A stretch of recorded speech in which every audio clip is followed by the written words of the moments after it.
పశ్చిమ బెంగాల్లో ఎన్నికలపైన matrix survey సంచలన రిపోర్ట్ ఇచ్చింది. బెంగాల్ కోట పైన బీజేపీ జెండా ఎగురుతుందన్న రకంగా అక్కడ నిర్ణయం తీసుకొని తెలుస్తోంది. సో ఒకసారి సచిన్ కంటిన్యూ చేస్తారు. Sachin please go on. వేడొక్కసారి దానికి సంబంధించిన ఎగ్జిట్ పోల్ బ్రేకింగ్ న్యూస్ మీరు చూస్తున్నారు. పశ్చిమ బెంగాల్ సంబంధించి బెంగాల్ కోటపై ఎగరబోతోంది బీజేపీ జెండా అంటోంది. సర్వేస్ 146 నుంచి 161 స్థానాలు వస్తాయంటూ సర్వేలు చెప్తూ ఉన్నాయి. మమతా పార్టీకి 125 నుంచి 140 సీట్లు వస్తాయంటోంది. ఇంట్రెస్టింగ్ డెవలప్మెంట్ కింద చెప్పుకోవాలి ఇది. పశ్చిమ బెంగాల్ ఎన్నికలపై మ్యాట్రిక్స్ సర్వే సంచలనమైన పోల్ ఫలితాలని ఎగ్జిట్ పోల్ ఫలితాన్ని చెప్పుకొచ్చింది. బెంగాల్ కోటపై బీజేపీ జెండా ఎగరడం ఖాయమంటోంది. 146 నుంచి 161 వస్తాయి అంటూ కూడా సర్వే ఫలితాలు చెబుతున్నాయంటే అర్థం చేసుకోవచ్చు. 294 అంటే దాదాపుగా 300 స్థానాలు అనుకుందాం. అక్కడి నుంచి ఒక 6 తీసేయండి. 150 నుంచి ఒక అంటే 140 148 వస్తే సరిపోతుంది అటు ఇటుగా మాట్లాడుకుంటే. సో ఇక్కడ మమతా దాదాపుగా 8 సీట్ల దూరంలో. ఇంట్రెస్టింగ్, ఒక్కసారి పోల్ ఫలితాలకు సంబంధించి మాట్లాడుకునే సందర్భం ఆ నెంబర్ మీకు చూపించే ప్రయత్నం చేస్తున్నాను. అంటే 140కి వచ్చి బెంగాల్ దగ్గర మమత ఆగిపోవచ్చు అని చెప్పి 140 స్పీడ్తో వచ్చినా ఇటు బీజేపీని ఢీకొట్టలేదు అని చెప్పి మ్యాట్రిక్స్ చెప్తూ ఉన్నప్పటికీ కూడా రిమెంబర్ దూరంలో మమత ఆగిపోయింది కేవలం ఇంకొక 8 సీట్ల దూరంలో మాత్రమే. బట్ మమతకి కంచు కోట, పశ్చిమ బెంగాల్ మమతకి కంచు కోట, దాంట్లో నిర్మోహమాటంగా. అయితే ఇక్కడ కలిసి వస్తున్న అంశాలు ఏంటి అండ్ బిడుసు కొడుతున్న అంశాలు ఏంటి ఒకసారి మాట్లాడుకునే ప్రయత్నం చేద్దాం. దాని గురించి డీటెయిల్ గా మాట్లాడుకునే ప్రయత్నం చేద్దాం. But before that will go with the guest again. And Lakshmanarao గారు మ్యాట్రిక్స్ సర్వే ఇదొక ఎగ్జిట్ పోల్స్ ఫలితం ఇచ్చింది. ఆ ఎగ్జిట్ పోల్స్ ఫలితాల ఆధారితంగా 140 to 160 బీజేపీ గెయిన్ చేయబోతోంది. Mamata Banerjee 120 to 140. So matrix ఇచ్చేటువంటి ఈ ఎగ్జిట్ పోల్స్ ఫలితం బీజేపీ వైపుగా ఉంది. ఇందాక అంటే క్వశ్చన్ కంటిన్యూ చేయండి. అంటే మూడోసారి కేంద్రంలో అధికారంలో వచ్చిన బీజేపీ వెస్ట్ బెంగాల్లో ప్రచార తీరుతెన్నుల్లో ఇంకా ఈ ఫ్యాక్టర్స్ ఏ ఫ్యాక్టర్స్ను ఉపయోగించుకుంది అంటే మీరు బంగ్లాదేశ్ ఎంట్రీ అంటున్నారు, తర్వాత డెవలప్మెంట్ యాక్టివిటీస్ కాకుండా వేరే ఫ్యాక్టర్స్ ద్వారానే పబ్లిక్ని మీరు కనెక్ట్ చేసుకున్నారా? లక్ష్మణ్ గారు వినిపిస్తోందా? మ్యాట్రిక్స్ ఇచ్చిన ఫలితం మీకు కొంత సానుకూలంగా ఉంది. మీరు ప్రభుత్వం ఏర్పాటు చేయబోతున్నారు వెస్ట్ బెంగాల్లో ఇచ్చింది. హలో, వినిపిస్తోందా? అస్పష్టంగా వినిపిస్తుంది. మ్యాట్రిక్స్ అనేటువంటి ఒక సంస్థ ఎగ్జిట్ పోల్ ఫలితాల్లో వెస్ట్ బెంగాల్లో మీకు సపోర్ట్ ఇచ్చింది. ఓకే, ఇప్పుడు చెప్పండి. వినిపిస్తోందా ఇప్పుడు? ఆగుతూ వినిపిస్తుంది. Please go on. ఒకసారి డీటెయిల్డ్ గా అసలు అక్కడ మ్యాట్రిక్స్ సర్వే ఇది వెస్ట్ బెంగాల్కి వచ్చింది.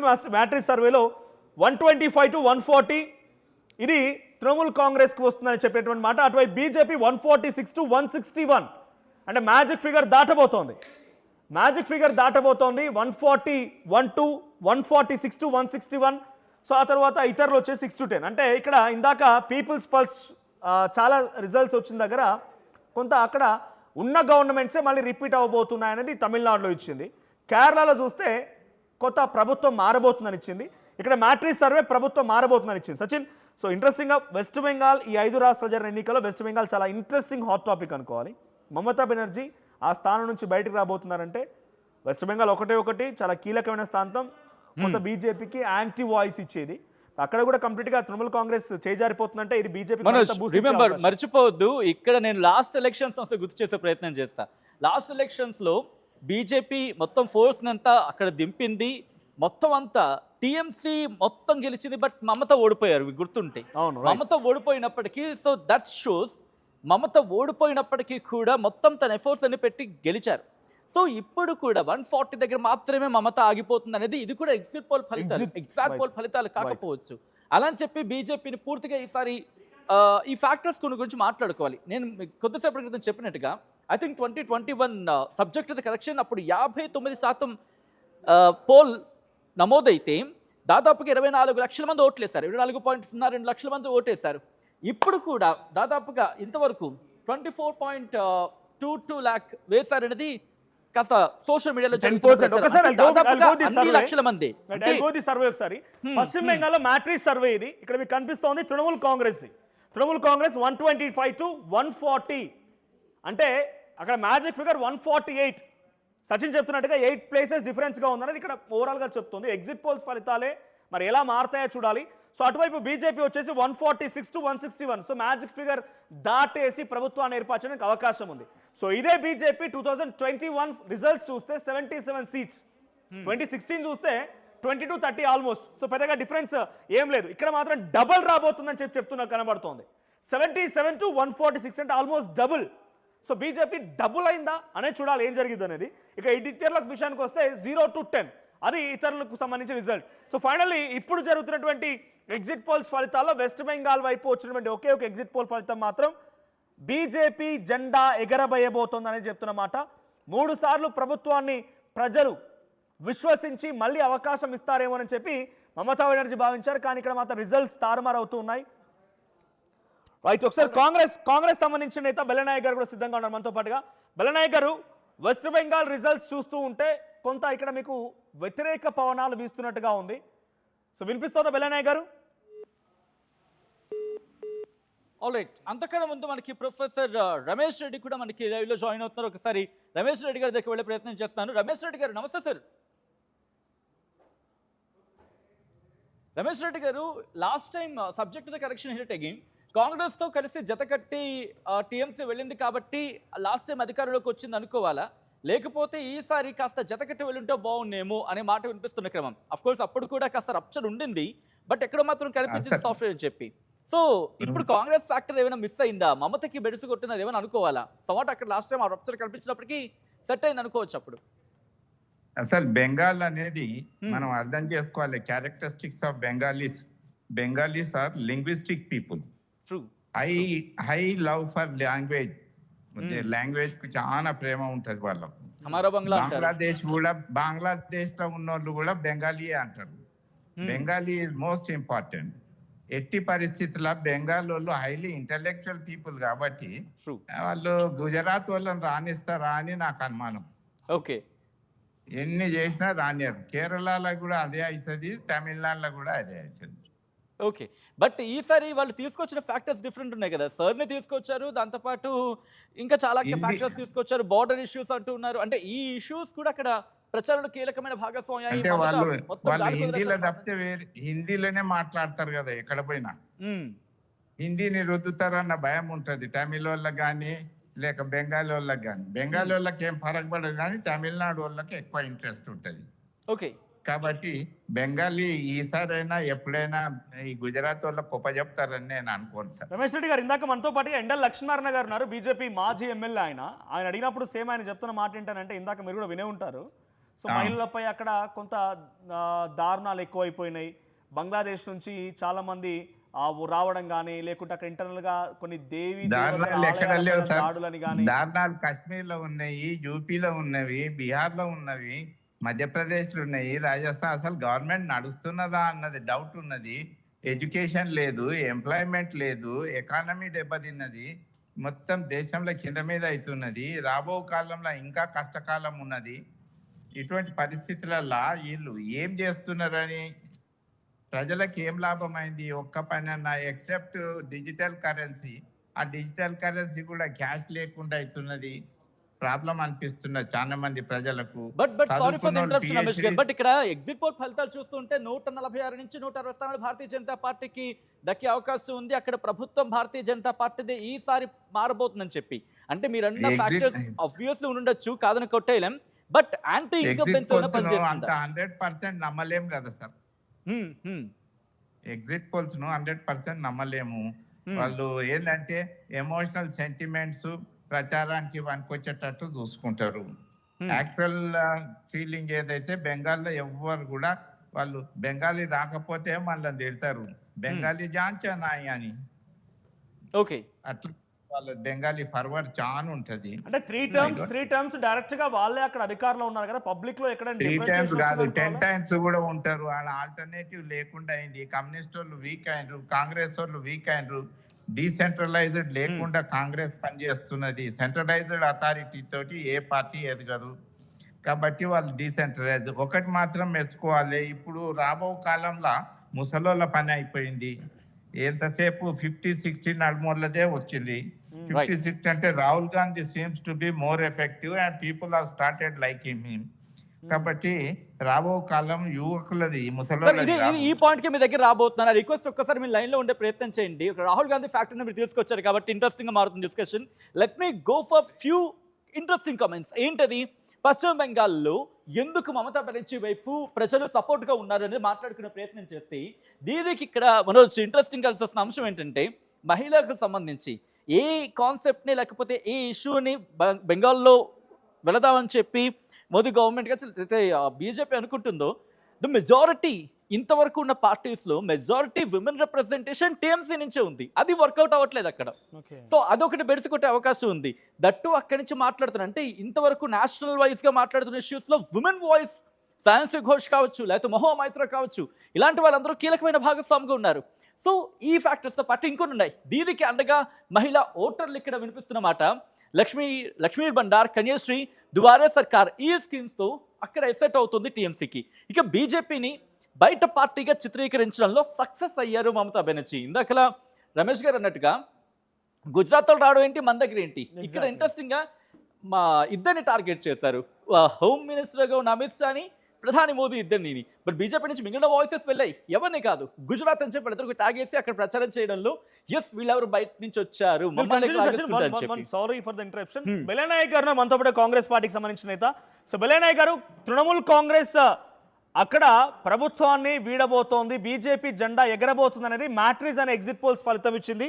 సో వెస్ట్ బెంగాల్లో గతంలో 2021లో జరిగిన ఎన్నికల్లో కాంగ్రెస్ పార్టీతో కలిసి నడిచింది కాబట్టి తృణమూల్ కాంగ్రెస్ అధికారంలో ఉంది. లేదనంటే ఇప్పుడు లేదు కాబట్టి, కలిసి నడవడం లేదు కాబట్టి తృణమూల్ కాంగ్రెస్ వీడిపోయింది అని అంటారా కాంగ్రెస్ పార్టీగా?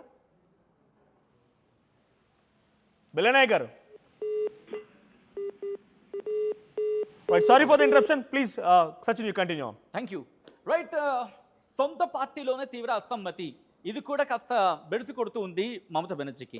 ఇక ఈడీ, సిబిఐ నిరంతర సోదాలు, ఇది కొన్ని సందర్భాల్లో కలిసి వచ్చాయి, ఇంకొన్ని సందర్భాల్లో బెడిసి కొట్టాయి. ఈ కాన్సెప్ట్ అంటే బీజేపీ ఎక్కడైతే చాలా ఎక్కువగా సప్రెస్ చేసి ప్రతిపక్ష పార్టీలను తమ కంట్రోల్లోకి తీసుకోవాలనుకుంటుందో అక్కడే ఉపయోగించే ఆయుధాలు ఇవి మమతా బెనర్జీ కలిసి వచ్చాయి. అది మమతా బెనర్జీ వాటిని పాజిటివ్గా మలుచుకోగలిగారు. మిగిలిన పార్టీలు మిగిలిన స్టేట్స్లో వాటిని డిఫెండ్ చేయడంలో బహుశా ఇష్యూస్ని ఫేస్ చేస్తుంటే కనుక మమతా బెనర్జీ వాటిని డిఫెండ్ చేయడంలో అండ్ వాటిని ప్రజల్లోకి తీసుకెళ్లడంలో నేనేం తప్పు చేయలేదు అని తన వాయిస్ని గట్టిగా వినిపించే ప్రయత్నం చేస్తారు. జడ్జిమెంట్ May 4th వస్తుంది. అండ్ మూవింగ్ నెక్స్ట్ గ్రాఫిక్ వెళ్ళే ప్రయత్నం చేస్తే ఎస్ మైనస్గా మారుతుంది టీచర్స్ భర్తీ స్కామ్. ఈ స్కామ్ల గురించి చాలా పెద్ద చర్చ ఉంది. అండ్ ఆర్జికర్ హాస్పిటల్ ఘటన, ఈ రెండు కనుక గట్టిగా ఈ ఫ్యాక్టర్స్ రెండు పనిచేస్తే బహుశా అది మమతా బెనర్జీకి దెబ్బ కొట్టచ్చు. ఎందుకంటే ఆర్జికర్ హాస్పిటల్కి సంబంధించి ఘటనలు బాధితురాలి తల్లికి టికెట్ ఇచ్చారు. ఆమె వాయిస్ కనుక గట్టిగా వెళ్ళుంటే అది ఇంపాక్ట్ చూపిస్తుంది. అది ఏ మేరకు ఇంపాక్ట్ చూపించవచ్చు, ఎన్ని సీట్ల మీద ఇంపాక్ట్ చూపించవచ్చు అనేది మాత్రం కాస్త ఇంట్రెస్టింగ్గా మారుతుంది. ఆ తర్వాత 15 ఏళ్ల పాలనపై వ్యతిరేకత, ఆబ్వియస్లీ మొత్తం 3 సార్లు యాంటీ ఇన్కంబెన్సీ ఫ్యాక్టర్ అనేది ఎక్కడో చోట ఏదో విధంగా పనిచేస్తూ ఉంటుంది. అండ్ ఈ 15 ఏళ్ల పాలన, ఈ యాంటీ ఇన్కంబెన్సీ, ఒక్క విషయం మాత్రం ఇక్కడ చెప్పుకోవాలి, బెంగాలీలు మాత్రం ఇస్తే సాధారణంగా ఏమంటూ ఉంటారంటే కొడితే గట్టి కొడతారని చెప్పి. అంటే ఎవరికి కొంచెం ఇస్తే హై మెజారిటీ ఇచ్చేస్తారు, లేదా అసలు ఇవ్వరు. జగా జ్యోతి బస్సు నుంచి తీసుకున్న ఈరోజు మమతా బెనర్జీ వరకు చూసుకుంటే ఇదే సిచ్యువేషన్. దాదాపు 40 ఏళ్ళు కావచ్చు, లేకపోతే 15 ఏళ్ళు కావచ్చు. సో ఇచ్చేస్తే ఒకసారి ఇచ్చేస్తారు. సో ఇప్పుడు ఆ ట్రాన్సిషన్ ఏమైనా జరిగే ట్రాన్స్ఫర్మేషన్ పీరియడ్ ఏమైనా ఉందా మమతా బెనర్జీ నుంచి ఇటు సువేందు అధికారికి ఇస్తారా లేదా, బిగ్గెస్ట్ క్వశ్చన్ మార్క్. ఆ తర్వాత కంటిన్యూ చేస్తే ఇక టీఎంసీకి సంప్రదాయ ఓట్లకు బీజేపీ గండి అని చెప్పి మాట్లాడుకుంటున్న క్రమం ఇది. అలాగే సొంత పార్టీలోనే తీవ్ర అసమ్మతి ఉంది మమతా బెనర్జీ విషయం అనేది వినిపించమాట. ఇక ఈడీ, సిబిఐ నిరంతర సోదాలు, వీటిని మలుచుకుండా మమతా బెనర్జీ అంటే ఎస్ డెఫినెట్గా పొలిటికల్ గా వాళ్ళకు సపరేషన్ అయ్యే అవకాశం కూడా ఉంటుంది. బికాస్ ఈడీ, సిబిఐ సోదాలు అంటే నిత్యంగా కోర్టుల వైపు కానీ వాళ్ళ మీద వచ్చినటువంటి కౌంటర్స్ కానీ రీకౌంటర్ చేయడంలో కొంత పొలిటికల్ స్ట్రాటజిక్ సపరేషన్ ఈ ఫ్యాక్టర్ ఏమవుతుందంటే ఇప్పుడు ఈ మధ్య కాలంలో సర్వసాధారణం అయిపోయాయి కాబట్టి ఈ ఫ్యాక్టర్ని ఎలా ఉపయోగించగలిగితే దాన్ని ఆ విధంగా వాళ్ళకి కలిసి వస్తుంది. అంటే ఈడీ, సిబిఐ సోదాలు ఇండివిజువల్ ఇంపాక్ట్ చూపించదు, అవి వాళ్ళని ప్రొజెక్షన్ చేసుకున్న దాన్ని బట్టి వాళ్ళు ఎలివేషన్ ఇస్తూ ఉన్నాయి. ఇప్పుడు అవినీతి పరులు అవునా కాదా అనేది పొలిటీషియన్స్ విషయంలో బిగ్గెస్ట్ క్వశ్చన్ మార్క్ వేసి వాళ్ళు మాకేం చేశారని ఆలోచించే పనిలో పడ్డారు ఓటర్స్. ఆ కోణంలో చూసినప్పుడు వాటిని ఓట్గా మలుచుకోవడంలో మమత సక్సెస్ అయ్యారనేది వినిపించేమాట. సో అది చూడాలి ఇప్పుడు కనుక జనరల్ ఇక్కడ మైనస్ మనం మాట్లాడుకుంటున్నాం కాబట్టి ఇక్కడ వాళ్ళకి పాజిటివ్ గా మరలిందా నెగిటివ్ అయిందని కంటే కూడా అంతే. ఒక వ్యక్తి పైన పదే పదే ఆరోపణ చేయడంతో separation growth psychological development. So ఇక్కడ ఈడీ సిబిఐ నిరంతర సోదాల వల్ల కూడా దాంట్లో సక్సెస్ అయ్యారు. అంటే సపరేషన్ ని తీసుకోలేదు మమత. నువ్వు నన్ను ఎంత అటాక్ చేస్తే నేను తిరిగి అంత అటాక్ చేస్తాను టైప్ లో వెళ్ళారు. గోయింగ్ ఆన్ నెక్స్ట్ కూడా ఉంది సువేంద్ర అధికారికి సంబంధించి page NPCR. Okay, move the next graphic. So Mamata బెనర్జీకి సంబంధించి పాజిటివ్స్ అండ్ నెగిటివ్స్ రెండు కూడా చాలా క్లియర్ గా విన్నారు మీరు. సో మమతా బెనర్జీకి పాజిటివ్ గా అయిన అంశాల్లో చాలా పెద్ద మొత్తంలో ఇందాక ప్రొఫెసర్ రమేష్ రెడ్డి గారు చెప్పినా, నా కొలీగ్ సచిన్ చెప్తున్నా కూడా బెంగాలీస్ వాళ్ళంతా కూడా ఒక దృఢ నిశ్చయంతో ఉంటారు. We are first. తమిళనాడు ద్రవిడియన్స్కి కానీ కేరళలో ఉన్నటువంటి కమ్యూనిస్టులు కానీ మేం ఫస్ట్, తర్వాత ఎవరైనా. గుజరాత్కి ఎందుకు అధికారం ఇవ్వాలని చెప్పి ఇందాక ప్రొఫెసర్ రమేష్ రెడ్డి గారు కొంత ఫార్మల్గా చెప్పారు. కానీ నిజంగా అక్కడ ఇంప్లిమెంటేషన్లో ఉండే అవకాశం కూడా ఉంది. ద్రవిడియన్స్ బేసిక్గా యాక్సెప్ట్ చేయరు. తమిళన్స్ దేశవ్యాప్తంగా హిందీని ఇంప్లిమెంట్ చేయాలి, 100% అమలు చేయాలని చెప్పి బీజేపీ ఎంత ప్రయత్నం చేసినా కూడా తమిళ్లోకి మాత్రం ఎంట్రీ ఇవ్వలేదు. ఏకంగా ముఖ్యమంత్రి విభేదించారు. ముఖ్యమంత్రి కుమారుడు అసలు హిందీ అంటే ఏంటి అని చెప్పి క్వశ్చన్ చేసిన పరిస్థితి. Yes, Sachin will continue with the next BJP leader Suvendra Adhikari in West Bengal. So Sachin please continue. Interesting factor ఈ ఫ్యాక్టర్. లాస్ట్ టైం నేను ముకుల్ రాయ్ అని చెప్పి ఒక ప్రశ్న అడిగాను. లాస్ట్ టైం అంటే టీఎంసీ నుంచి ఒకరిని తీసుకోవడం, అది కూడా మమతకు చాలా క్లోజ్గా ఉన్న వాళ్ళని తీసుకుని వాళ్ళు బాణంగా ఎక్కుపెట్టి మమతకి మీద ఎక్కువ పెట్టడం. ఇది ఈసారి ఆ బాణం అయ్యింది సువేంద్ర అధికారి. లాస్ట్ టైం ముకుల్ రాయ్ అయితే తృణమూల్ కాంగ్రెస్ మళ్ళీ బీజేపీకి వచ్చారు. బీజేపీ మళ్ళీ తృణమూల్కి వెళ్ళిపోయారు. బహుశా 2-3 years మాత్రం ఉన్నారేమో. సో ఇక్కడ సువేంద్ర అధికారి గురించి మాట్లాడుకుంటే మమతా స్కామ్లపై బీజేపీ విస్తృత ప్రచారం గురించి మాట్లాడుకునే సందర్భం అది. బీజేపీకి ఇప్పుడు ఫేస్ ఆఫ్గా ఉన్నప్పటికీ ఇద్దరు మోదీ అండ్ అమిత్ షా చేశారు ప్రచారం. చాలా రేస్ ఆఫ్ ట్రేడ్ కండిషన్స్లో కనిపించారు నేషనల్ ఫేస్ ఆఫ్గా. ఆ తర్వాత SIR సరితో 90 లక్షల ఓట్లు తొలగింపు జరిగింది. అది కూడా కలిసి వచ్చే అంశం. Biggest question mark as of now. టీఎంసీని యాంటీ హిందూ పార్టీగా చూపించడంలో భారతీయ జనతా పార్టీ సక్సెస్ అయ్యిందా? ఇది రిజల్ట్స్ వచ్చిందా తేల్చేసే సందర్భం అనుకోవాలి. ముందు నెక్స్ట్ పాయింట్, అవినీతి రహిత సోనార్ బెంగాల్ నిర్మాణం అంటూ కూడా ఒక విధంగా చెప్పాలంటే ఇక May 4th తర్వాత ఇప్పటికే మోదీ కూడా ఒక వార్నింగ్ ఇచ్చున్నారు. ఎవరైనా అన్యాయాలు అక్రమాలు చేస్తుంటే కనుక లొంగిపోండే, లేకపోతే ఈ ఇష్యూకి సంబంధించి మాట్లాడుకొచ్చారు. అండ్ దాన్ని పాయింట్అవుట్ చేస్తున్న క్రమం ఇక్కడ మోదీ ప్రచారంతో కార్యకర్తల్లో ఉత్సాహం పెరిగింది. అఫ్ కోర్స్ ఈ ఫ్యాక్టర్, మోదీ ఫ్యాక్టర్ ఎప్పుడు బీజేపీకి పాజిటివ్ అంటే పాజిటివ్, రెట్టింపు ఉత్సాహం చెప్పుకోవాలి. అండ్ అది కూడా ఐ థింక్ చాలా తక్కువ టైంలోని చాలా ఎక్కువ ప్రసంగాలు, ఎక్కువ స్టేజ్ షోస్ కూడా పశ్చిమ బెంగాల్ సెంట్రిక్గానే జరిగాయి. ఈసారి హోమ్ మినిస్టర్గా ఉన్న ఇన్ఫ్యాక్ట్ అమిత్ షా కూడా చాలా గట్టిగా ప్రచారం చేశారు. ఏకంగా మమతను టార్గెట్ చేశారంతా. సో మమత సెంట్రిక్గా ఈసారి అఫ్కోర్స్ ఎప్పుడూ ఉంటాయి బెస్ట్ పశ్చిమ బెంగాల్, బట్ ఈసారి మాత్రం కీ ఫ్యాక్టర్స్ అండ్ కీ ఇష్యూస్గా మాట్లాడుకున్నప్పుడు మమతను చాలా గట్టిగా టార్గెట్. బట్ ఈసారి చూడాల్సింది ఒకటే ఒక అంశం, అండ్ వాటి వేణి మాట్లాడుకునే ప్రయత్నం చేద్దాం. బీజేపీలో మమత స్థాయి నేతలు లేకపోవడం ఇటు భారతీయ జనతా పార్టీకి పశ్చిమ బెంగాల్లో నెగిటివ్గా కొడుతున్న అంశం. ఎందుకంటే ఎక్కడ బయట నుంచి వచ్చిన వాళ్ళు ప్రచారం చేస్తారనేది ఫస్ట్ నుంచి మాట్లాడుకుంటున్నారు. ఇక ప్రతిపక్ష నేతగా పెద్దగా ప్రభావం చూపని సువేందు అధికారి ఎక్కడ చాలా తక్కువగా వినిపిస్తూ ఉంటుంది. బీజేపీకి దూరంగా ముస్లిం ఓటర్లు, ఇది భారతీయ జనతా పార్టీకి ఎక్కడైనా ఎదురయ్యే ఒక ఫ్యాక్టర్. అండ్ ఇక్కడ కూడా అంతే, బట్ ఇక్కడ కొంచెం ఎక్కువగా ఉందని చెప్పుకోవాలి. ఇక్కడ భారతీయ జనతా పార్టీని బయట పార్టీగా చూస్తున్నారు బెంగాలీలు. ఇక బీజేపీకి మైనస్గా చేప ప్రచారం, ఇవన్నీ కూడా వీళ్ళకి కాస్త బెడిసి కొడుతున్నాయి. ఇవే కాదు ఇంకా చాలా కారణాలు ఉన్నాయని చెప్పుకొని సువేంద్ర అధికారికి సంబంధించి ఫ్యాక్టర్గా మాట్లాడుకుంటే, బికాస్ ఆయనకు టీఎంసీ మీద గ్రిప్ ఉంది, ఇది కలిసి వచ్చే అంశం. బట్ అదే టీఎంసీకి ఈయన గుట్టు వాళ్ళ చేతుల్లో ఉంది. ఇప్పటికీ వాళ్ళ ఐపీఎస్ అని ఒక ఫ్యాక్టర్ని దించారు. దాని మీద ఏకంగా చాలా మాటలు దాడికి వెళ్ళారు. ఐపీఎస్ ఆఫీసర్ ఏంటి, ఇక్కడికి చల్చలేవేంటి అని చెప్పి ఒక ఐపీఎస్ ఆఫీసర్ని టార్గెట్ చేస్తూ మీరు ఇక్కడి నుంచి ఖాళీ చేయండి, మీరు హడావిడి చేస్తే కనుక May 4 తర్వాత మీరు ఎక్కడి నుంచి వచ్చారు, మీరు ఎక్కడున్నా మిమ్మల్ని పట్టుకొచ్చి మరి మీరు యాక్షన్ తీసుకుంటామంటూ విస్తృత దాడికి వెళ్ళిపోతుంది టీఎంసీ. అంటే ఎక్కడ అదరటం బెదరటం లేదు. బికాస్ వీ ఆర్ బెంగాలీస్, మేము ఇంతే ఇలా ఉంటాం, ఎవడేం చేసుకుంటాడో చూసుకుందామని లెక్కలో ఉన్నారు.